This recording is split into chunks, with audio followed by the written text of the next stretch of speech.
So you've been talking about this question of backlash. In other words, the sort of the impacts that the visibility can have.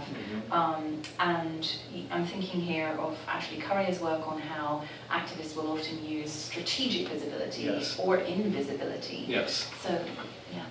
Yeah, so I mean, Ashley Currier's work is wonderful, and I draw on it as well. It's very much involved in this kind of complex understanding of a politics of visibility, which can have all sorts of outcomes. And I absolutely agree with this notion of strategic visibility, which includes invisibility, that all groups, especially vulnerable groups, must have the option of invisibility as, and in many cases, it's necessary even as a survival strategy, and we see that in many different contexts. In terms of backlash, to connect back to before as well, issues related to gender and sexuality have a long history, not just now in response to some of these anti-LGBT global campaigns, but gender and sexuality have a long history because of their fluidity of kind of challenging the coherence of national identities. So they have been kind of really ripe for attack by certain segments of society, and also to some degree also certain states that really feel like that makes it very easy to paint them as external, foreign, imposed, and especially in Ashley Currier's work, looking at some of these issues in Africa, that's also shows a different regional component we have there, because while Europe, despite the complexities around that, has some kind of, at an international level through the EU and through the Council of Europe, has some kind of systems of knowledge that support certain aspects of LGBT rights. That doesn't exist in all regions. So in terms of how these norms are framed, in Europe they can be framed as a European value, and then thus the state could feel like Semite as an in-group because they are also European. So you can be Spanish and European, or Estonian and European. That's not always available, and especially if we think about the comparison to Africa, where there's potent counterframes such as connecting LGBT rights to colonialism or to Western imposed norms. Of course, those are very resonant. It's a little bit ironic, especially considering that homophobia was also imported, which scholars like Bosie and Weiss have argued as well.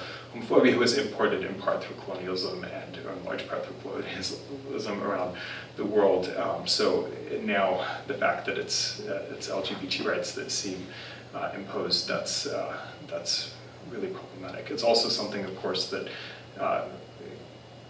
has to help us think, about the localness again of how, not all identities, especially ones that are defined in the West, have currency everywhere else. There, some of the categories that we talk about, like LGBT and Q, how we have to leave agency to people on the ground in different contexts, and how to define it and to talk about their experiences.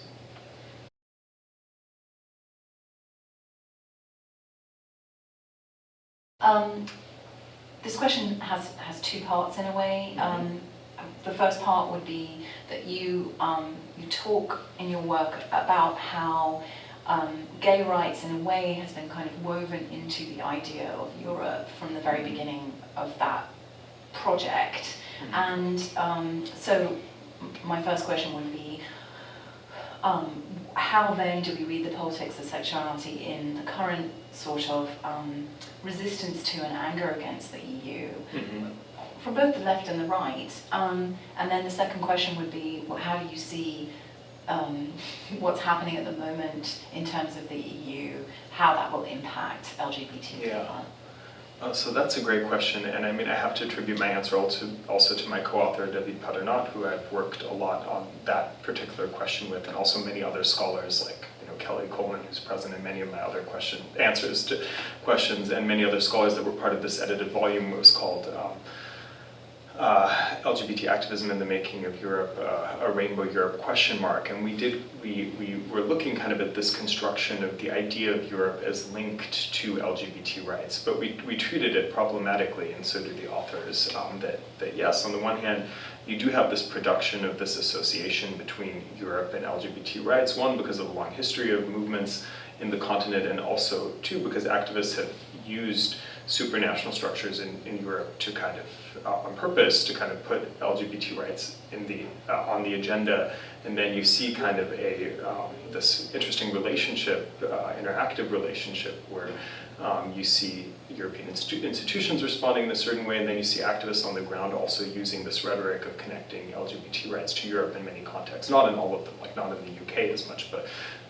in many other countries, especially around the time of the EU accession, there was those kind of narratives were reproduced, and that creates a narrative, that's interesting because it's an imagination, of course. It's not true that Europe is phenomenally, it's ahead of the game in many respects as an IO compared to other IOs, but the struggle for LGBT people has a long way to go, and also the experience of LGBT people on the ground is problematic in all EU countries.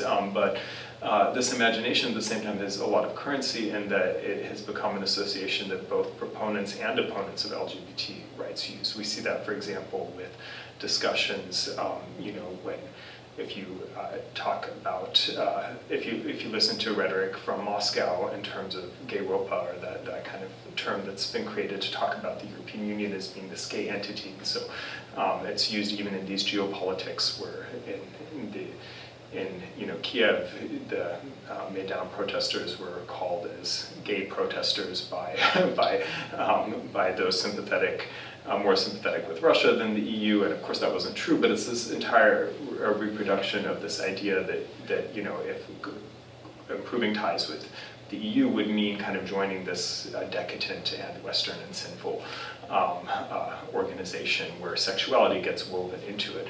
At the same time, proponents of LGBT rights also use it, which you see, with when Conchita Wurst, the Austrian singer and Eurovision winner, is in Brussels, performing and saying that that LGBT rights are part of the European project, and this idea of tolerance. You also see that reproduced in that way. So that seems to be something that people agree on for the most part. But it can be problematic in terms of who it excludes, and that's another thing that we've worked on together when we've talked about this production, because once you have LGBT rights associated to something European, then does that mean that does that define, does that other, certain people, certain countries from what it means to be Europe? And we see that, with like saying, well, Turkey is not LGBT friendly enough to join the European Union, or within the European Union you could say, well, Poland is too homophobic to be good at being European. These are really problematic then types of ways of creating new exclusion. And then also on a more personal level, if you look at groups of people who are, especially in this current climate of populism and nationalism in Europe, where certain groups are vilified, like, Islamophobia, of course, that certain migrants, Muslim migrants and other migrants are quote unquote too homophobic to be Europeans, and thus they need to be vilified or they need to be excluded. These are things that are really troubling about the kind of perverse effects of that association.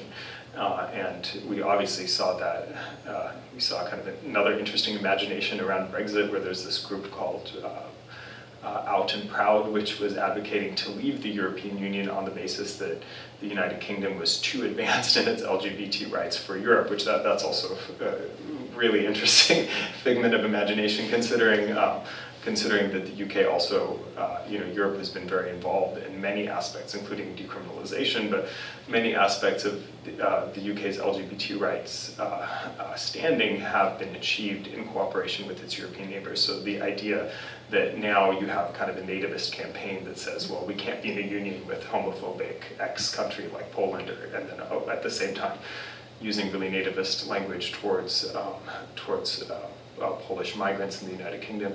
These are the kind of interesting associations we see, and a lot of them we really refer to them as imagination. So that's what's important to keep in mind with these conceptions. But yes, I mean, for the most part, we've seen kind of a development of this idea of linking the two, Europe and LGBT rights, as something that go together. And unfortunately, that can also be attacked for giving them the tinge of being Western and imposed, and it feeds into the rhetoric of opposition that says these are not reflective of our local communities. So this is something that activists are also having to now confront and navigate around.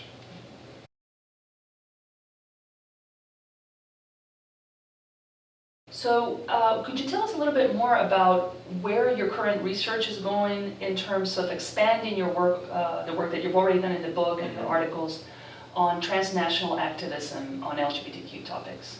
Sure, yeah. It's actually always interesting talking about the book and stuff because it actually feels like it's been done for so many years, but it just always takes a while for them to appear. But yeah, I've had other interests. I've gone back to kind of thinking about backlash, which I had written an article on, early on in the process of doing my research on the book.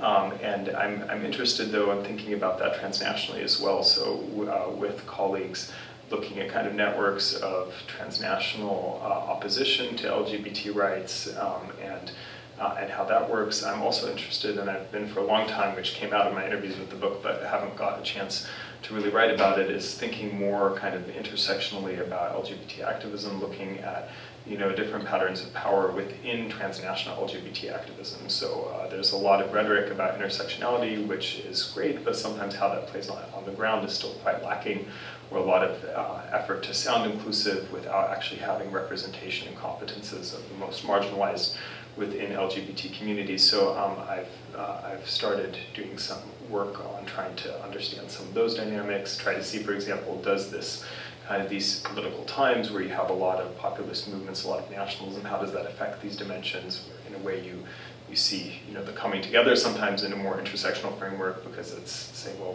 we're all under attack by a certain threat, but at the same time there's still huge obstacles into realizing those kind of that kind of goodwill on the ground. So and then there's also dynamics where some subsets of queer people become part of the nation, and that's that they can be then mobilized to support anti-migrant policies. For example, if migrants are painted as homophobic, or we see a lot of that, of course, with Trump here too. I mean, not to say that large amounts of LGBT people have supported that, but there's still a contingent, that can be co-opted by politics that vilify other groups. So, kind of thinking about intersectionality, that's the other. Those are two of the other areas, and then a third area is a project that I've been working on with Kelly Coleman for a while. That's looking at the diffusion, kind of the heterogeneous diffusion patterns to